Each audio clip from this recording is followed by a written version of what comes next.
For those I'm meeting for the first time, my name is Michael Blake. I'm an assembly member for the South Bronx, South Bronx. For any of you who know hip hop, you'll understand what I'm saying right there.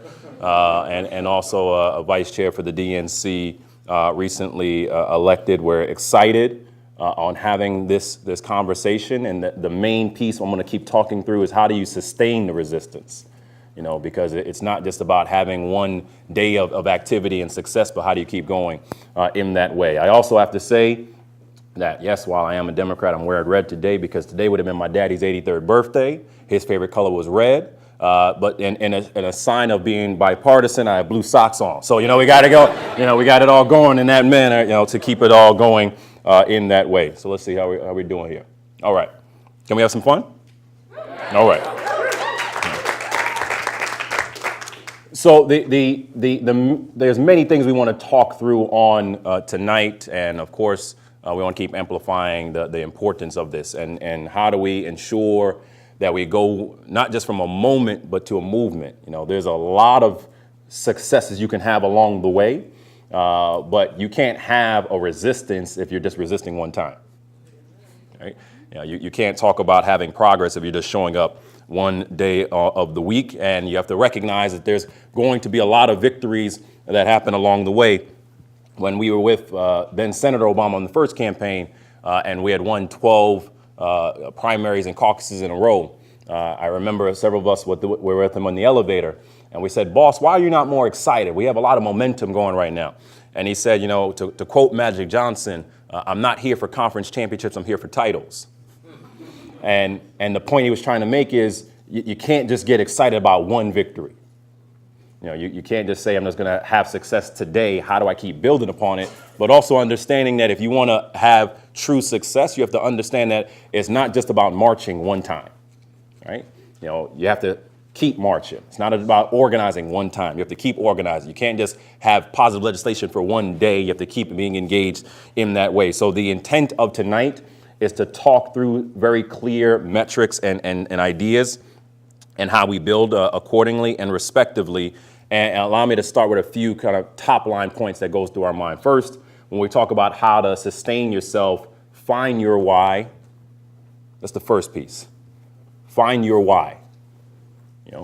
Why do you do this? Because you are going to be disappointed along the way. We got some church folk in here. I like that right now, right? You're going to have moments where you are disappointed, where you're frustrated, where you're upset.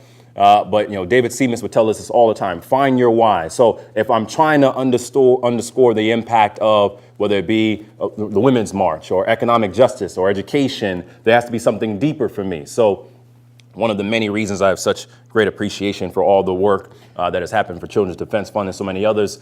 Some of you might have heard of a book from Jonathan Kozol, Savage and Equality Children in American Schools. That was my elementary school.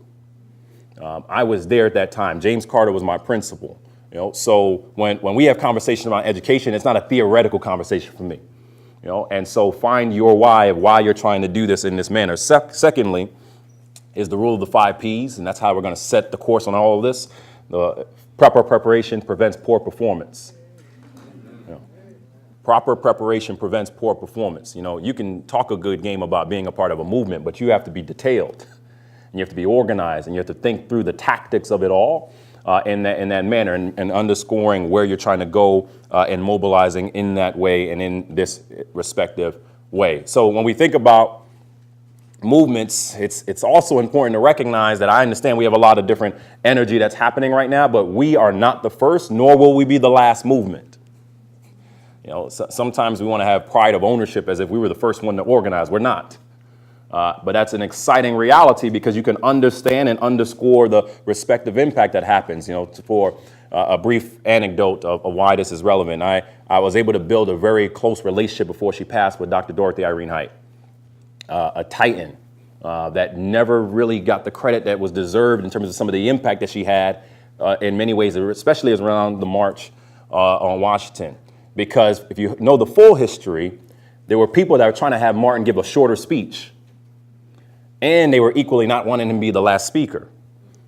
And she kept saying he needs to give the speech and he needs to be the last speaker and be able to engage in this way. And 45 years to the day, then you have Barack Obama becoming the nominee. And I say that to say, whenever I would be thinking about how to organize my first few years at the White House, I would regularly ask Dr. Haidt, how should we be doing this?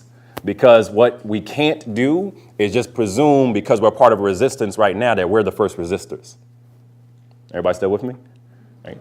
It's asking what worked and what didn't work. You have to have a recognition that you can't be too prideful to ask what works, what happened, how do you mobilize? And when I go back, the reason why I started with Find Your Why, a lot of times people forget when you talk about the march itself, it was a march for jobs and for freedom and economic justice. And when you think about Dr. King, you can't just cite Dr. King and forget why was he in Memphis? They were fighting for sanitation workers. There was an economic conversation that was happening in that way. And so we start by saying, where are we going in terms of being impactful and giving a clear discourse of what we're trying to do? So what are we trying to do?